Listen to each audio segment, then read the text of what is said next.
Hello, I'm Daniela.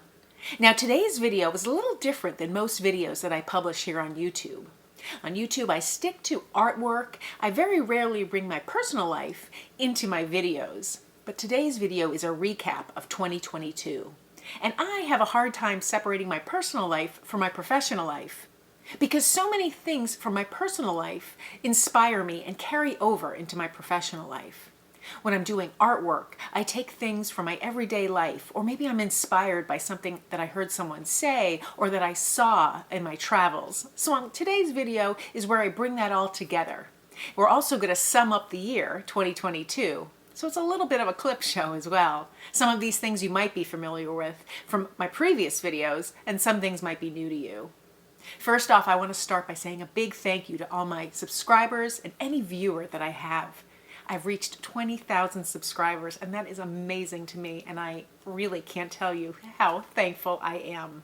Now with YouTube, as you know, I post 3 times a week, Monday, Wednesday, and Fridays. Sometimes I'll post a little more than that when we have a workshop, or with Stitch This Season, I tend to post a little bit more. And I also publish shorts in addition to my videos. Throughout the year, I also made some workshops that were a little more intense than my standard videos. My standard videos are ways that I hope inspire you with little techniques or little projects that you can use in your work, particularly your slow stitching. Or perhaps I find a product that I think is really neat, or a technique from other areas of art that I want to bring to you. For the slow stitching videos though, I'll do a handful of workshops throughout the year. They're a little more intensive, like when we created the barn owl. We spent a lot of time building up that scene to create that barn owl. There were hundreds, if not thousands, of stitches used in that. There was also another workshop for the autumn pumpkin, and that was a little more intensive than some of my daily videos, and the results are beautiful. These are really intense workshops that in other channels you might sign up for, you might pay additional to complete, but I like to include them here on my YouTube channel. I like to have a group of simple, little inspiring tasks, as well as a little bit more in tune and intense ones. And those are those workshops that I do throughout the year. I finished the year with the Stitch This Season workshop, which is a month-long, inspired by Christmas workshop, where this year we created a fabric book. In previous years we created ornaments, and I have different techniques that I'll show in future videos as well. The Stitch This Season was perhaps my most popular series that I've done, and I hope you found it very helpful. Now, professionally, but not on YouTube, I've done a few things different this year. I started creating portrait drawings. I started with some of my close friends, and then I branched out. So I have a bunch of ones that I created using watercolors or colored pencils, and sometimes a blend of both. So here I created a portrait of a sushi chef. Another one I created a good friend. And then I created some birthday portraits. Now, creating portraits is a very different art than I'm used to. Creating faces is very difficult, particularly for me, because I really hope to capture something about that person.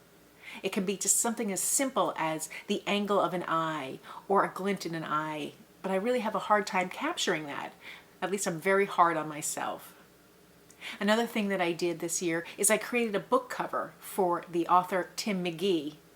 He created a book over 10 years ago, Worthy McGuire. It's a fantastic story and read. And he wanted to transform the cover into something that was drawn or watercolored. And so he asked me to do it, and I created this cover. And it is a lovely story. And I am very pleased that he enjoyed the cover as well. Now, many years ago, in what seemed like a past life, I wrote 3 murder mysteries under the pen name Ashe. This year, I did a little promotion for those books. I was on the cover of a magazine, Bluffs, Stroll, and I did a radio show to that effect as well. And that was really exciting for me, especially since this year was a big birthday year for me. And I was very grateful that my children came down to celebrate with me. Another thing that I did this year that was really exciting was I painted Christmas windows for some local boutiques. Now this was a really fun process that was on my bucket list. I always really wanted to paint boutique windows, really high-end, beautiful windows. Inside the windows there were some displays because some of the shops create just gorgeous displays, but they wanted something on the outside, something that with the reflection and the glare and the tinted windows would really show up. So I created 3 different windows. And I loved the process. I loved being outside and doing them with the Christmas carols playing, with passersby walking by and talking to me, because they did a lot of talking to me, and I enjoyed that tremendously. I hope to do that next year as well. Now, personally in 22, things are exciting for me as well. We're fortunate enough to live by the water, and we see a lot of dolphins, so I get lots and lots of dolphin pictures, hundreds of them, and I'm so grateful for each one. And I do some dolphin videos where I happen to get them.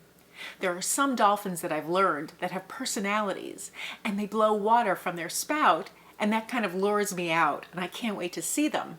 Some are very friendly, and they pop out of the water, and they'll make noises, and they'll come and see me when I'm standing on shore. And so that is very exciting, and that always brightens my day.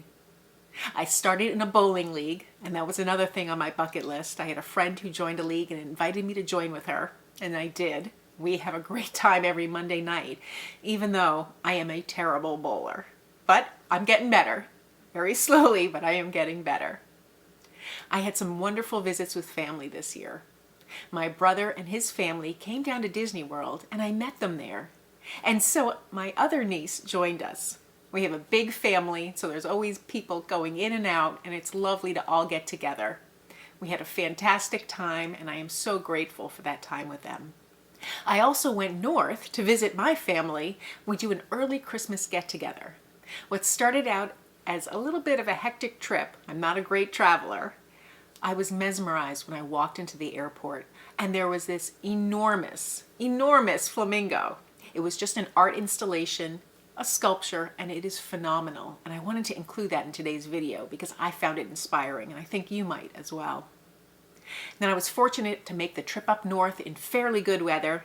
I spent the day with my family. We had an early Christmas celebration, and it was wonderful. And then I returned back home. My children visited for Christmas. We had a fantastic time as a family. There were 3 generations together, and it was really and truly a blessing. I hope you look back on 2022 and find the blessings that are in it. I hope you're inspired by lots of things that you see in your life. And just recognizing those is another blessing as well. Thank you for watching this video and sharing some of my personal life with me. If you found this video helpful, please give it a thumbs up and be sure to subscribe. Thank you for joining me today. Best wishes in 2023.